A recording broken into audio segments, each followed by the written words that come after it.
maestras, esto es Enseña Más, un espacio donde educar no es repetir, es comprender, donde enseñar no es transmitir, es acompañar nuestro día a día y donde pensar la educación es un acto de responsabilidad colectiva.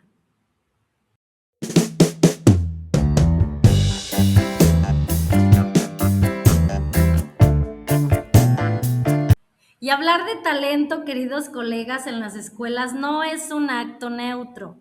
Y en Enseña Más partimos de una convicción fundamental. Nombrar no es inocente. ¿Por qué? Porque lo que se nombra se legitima, se reconoce y se vuelve visible. Y lo que no se nombra, enseñantes, se excluye, se silencia y se vuelve incluso invisible.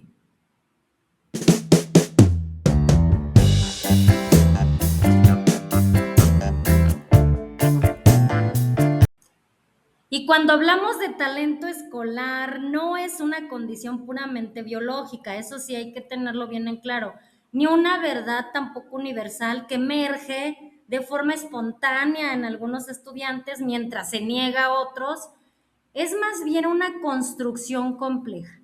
¿A qué me refiero con compleja?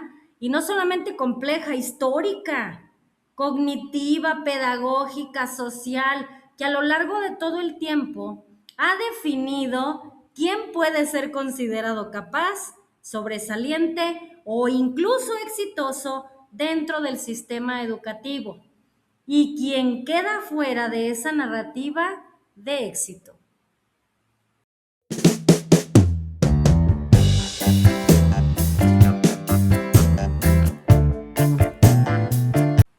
Cuando hablamos, por ejemplo, de la biología y propiamente de la neurociencia, pues hoy sabemos que el cerebro humano no nace terminado, sino todo lo contrario.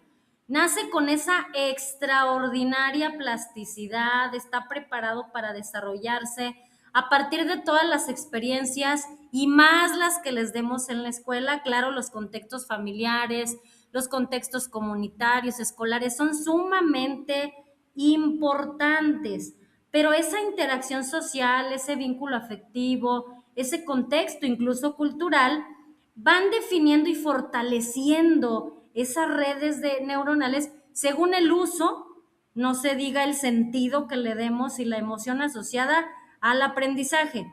¿Esto qué significa, enseñantes? Que el talento no está predeterminado, sino que se construye en interacción constante con el entorno. Un cerebro estimulado, reconocido, acompañado, va a desarrollar capacidades que un cerebro sometido al desinterés, la descalificación o la indiferencia difícilmente puede desplegar.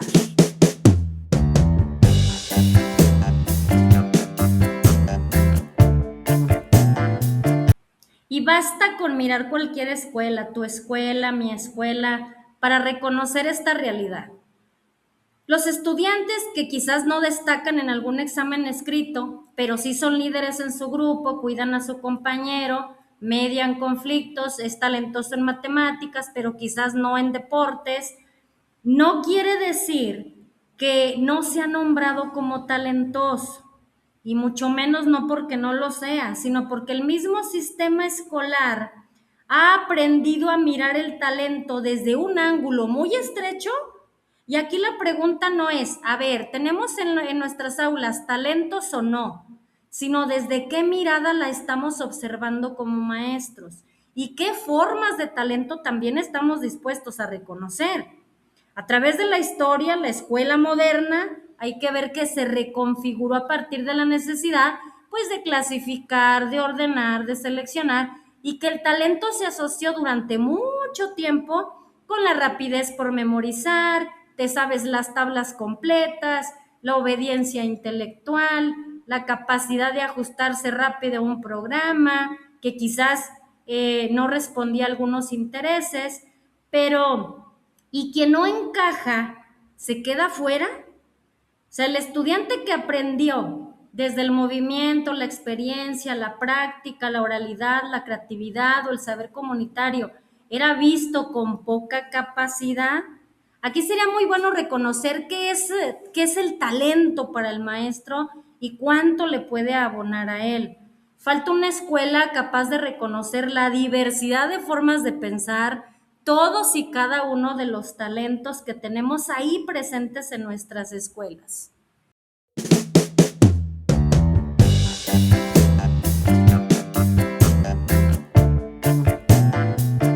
Sin embargo, queridos compañeros, muchas prácticas escolares lamentablemente continúan privilegiando ciertos modos de pensamiento, sobre todo los asociados únicamente, por ejemplo, al dominio verbal, lógico, formal, que son muy necesarios, sí, pero tenemos un abanico de talentos con nuestros pequeños.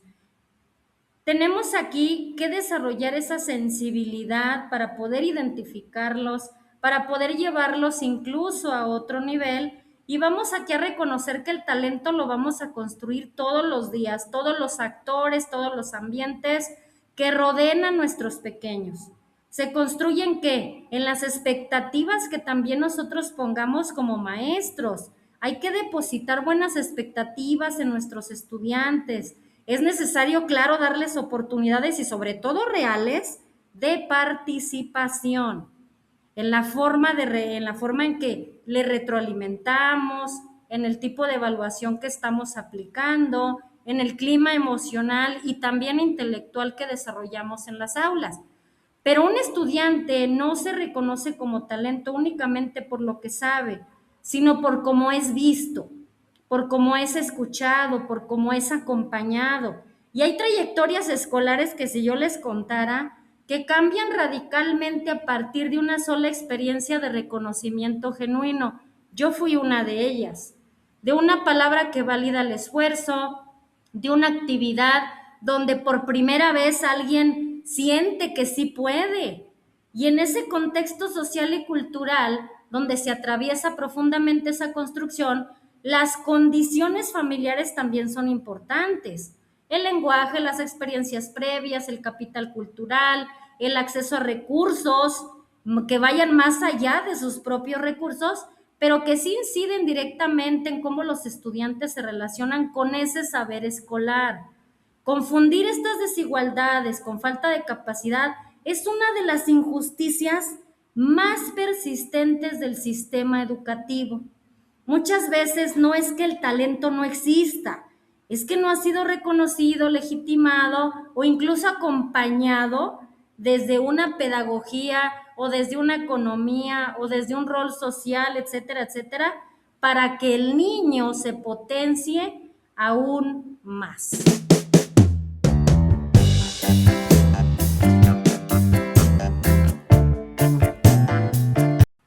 Y para terminar esta preciosa reflexión acerca de los talentos, vamos a terminar sosteniendo lo siguiente.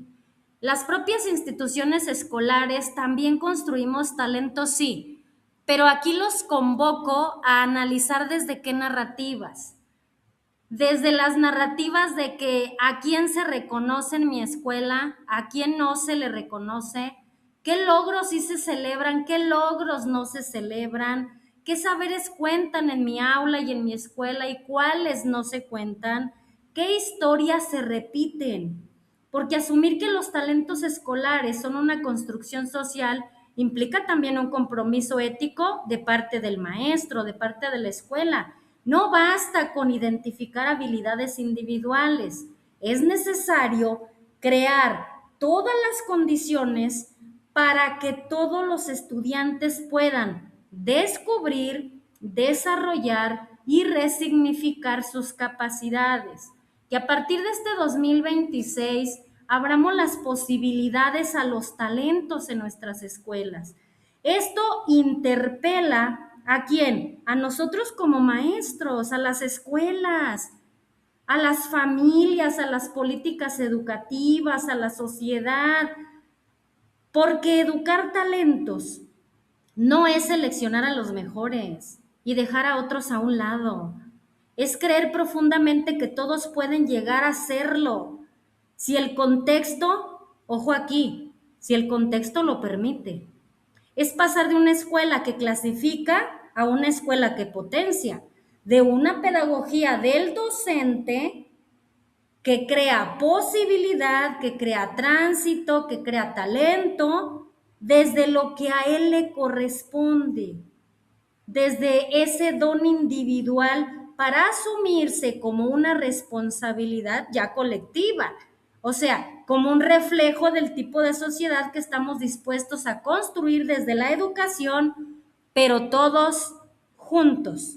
Porque educar, queridos maestros, no es decir quién sí merece ser talentoso o quién no merece ser talentoso, quién sí puede y quién no puede. Es crear todas las posibilidades para que todos tengan un acceso. Y esto fue Enseña Más, donde la educación se piensa, se siente y se construye distinto.